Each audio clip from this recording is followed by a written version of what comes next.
Well, hey everybody, it's Joel Tappan here, and I am the designer of the Vassal module for the shores of Tripoli. And this is a new game design from Fort Circle Games. It's a simple game design on the United States Navy and Marine Corps War of 1801 to 1806 against the pirates of Tripoli. And it's a simple game, but it's not simplistic. A lot of tough decisions for both players to make. Both sides got a deck of 24 cards that are going to drive the course of the gameplay. During each turn, each player is going to have an opportunity to play one card and potentially additional cards out of turn as a reaction. I believe there's 6 cards for each player that are reactive in nature that can be played to supplement your own gameplay or to respond to an opponent's gameplay. But all in all, you're going to take upwards a maximum of 24 card actions during the game, and you've got to make sure that you make the most of those card plays.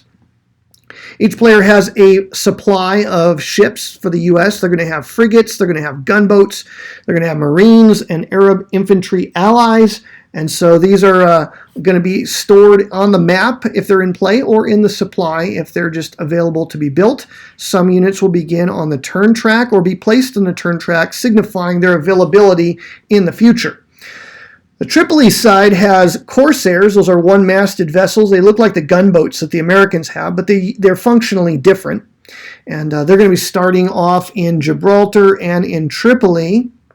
There's going to be some orange corsairs that can show up in the harbors of Tangier, Algiers, and Tunis. Now, outside of most of the harbors, there's a highlighted sea zone like you see here. That is the patrol zone outside of that harbor. And so ships can either be in the harbor, they can be in the patrol zone, and those are the only spaces you need to worry about on the map. All the land spaces that you see there are just for artistic flavor, historic, geographic data. It's really not used for gameplay.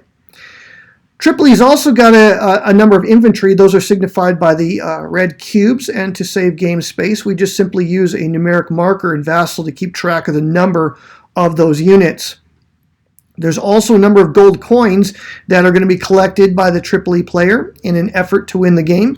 Tripoli will win the game if they collect 12 coins by committing acts of piracy.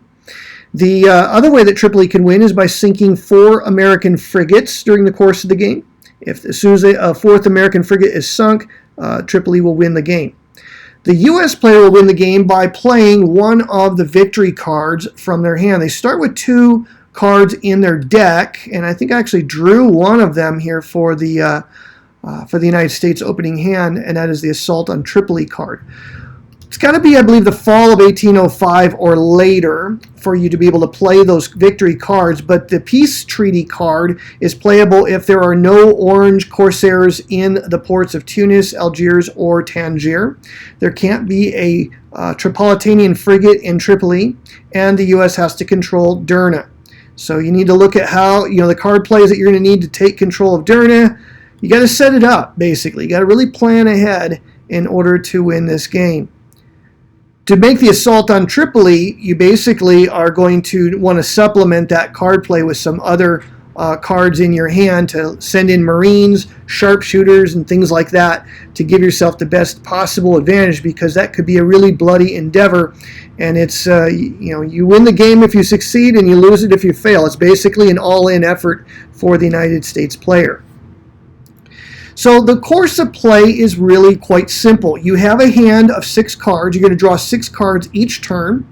The final turn of the game, you have access to all the cards in the discard pile. So in the 1806 turn, in the spring of that year, you'll draw basically everything in the discard pile and be able to decide what of that you want to keep. You have a maximum of 8 cards that you can hold in your hand. In addition to what's in your hand, there are 3 core cards for each player that are available to play when it's your turn to play a card, but they don't take up space in your hand. And so those are arrayed kind of at the top of the screen for the U.S. side and at the bottom for the Tripoli side.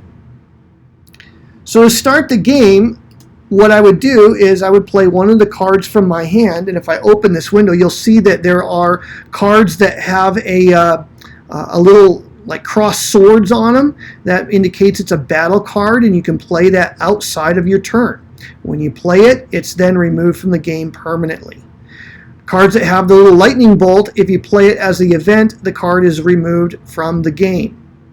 The cards that say victory or death on it, or victory, are cards that you could potentially use to win the game. And again, those are one-shot wonders as well, obviously.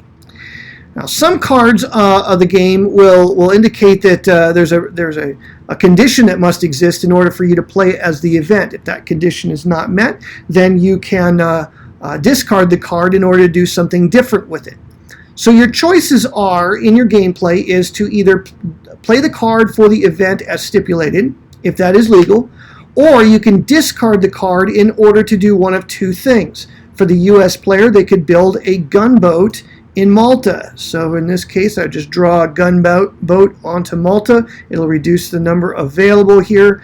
Gunboats will help you in naval battles, and in bombardments of ports. So it's useful to have because they will screen your valuable frigates from potential danger. So I like to build some gunboats early on when I don't have a whole lot of frigates on hand to deal with the piracy threat.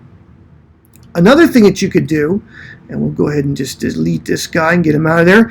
The other thing you can do with your card play as the Americans is you can move 2 frigates from any one place to any one place.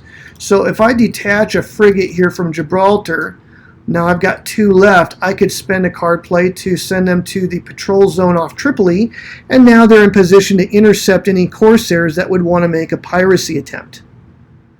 For the Tripolitanian player, their choices of gameplay are pretty much the same. Play the card for its effect on it, if that is a legal play, or they can discard a card in order to do one of 2 things. Either build a corsair in Tripoli if one is available in their supply, or they can do an act of piracy from all of the pirates in Tripoli. To do an act of piracy, basically the frigates that are blockading Tripoli in the patrol zone, each of them will roll 2 dice. If they roll a 6, it kills one of the corsairs, and that is returned to the supply. All remaining corsairs that survive that intercept will then roll 1 die, and on the result of 5 or 6, they will collect 1 gold coin. And that basically is your gameplay. For naval battles, the US player can send his fleets into the ports in order to attack the corsairs directly, and it works pretty much the same way, except you're trying to hit with 6s. So each frigate throws 2 dice, each gunboat throws 1 die, each corsair throws 1 die, and 6s are counted as hits. At the conclusion of the battle, the corsairs return to their port here. They just stay in their port, and the frigates will return to Malta. Since gunboats are built in Malta, you don't physically have to place them into the port unless you want to kind of act out the battle a little bit. We are kind of like little kids playing with wooden ships here. So you can do that, but at the end of the battle, those participating units will return to Malta, and that is how naval battles work. Bombardments of these ports can be used to kill off the cubes in advance of a land invasion. There is a card in the American deck that will form an army in Alexandria. Actually, it's one of their core cards. It'll form an army in Alexandria. Be sure to read those core cards and their preconditions so that you are aware of some things that you need to do in advance of playing those cards. For example, Hamet's army requires that you have a frigate in Alexandria, so plan ahead. Make sure you get that frigate there so that you're set up to play it in the spring of 1804.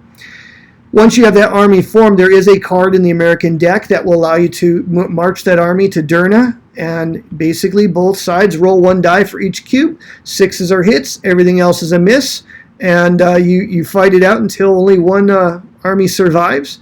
And usually the Tripolitanian boys don't make it. Usually, I've never seen them hold on to Derna. It usually falls. And so your frigates can soften things up by moving in there.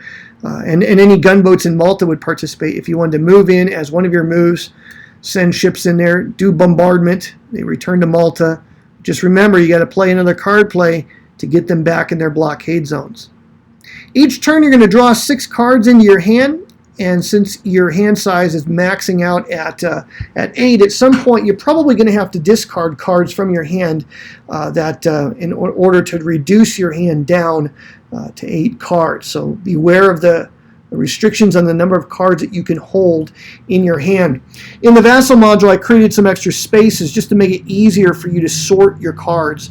But that is basically the game in a nutshell. It's a very simple game to learn how to play, but it's a lot of fun, doesn't take a lot of time, and has a lot of cool historic flavor. I hope you enjoyed this video. More than that, I hope that you check the game out. So check it out from Fort Circle Games. And if you want to tinker around the Vassal module, it is available at vassalengine.org.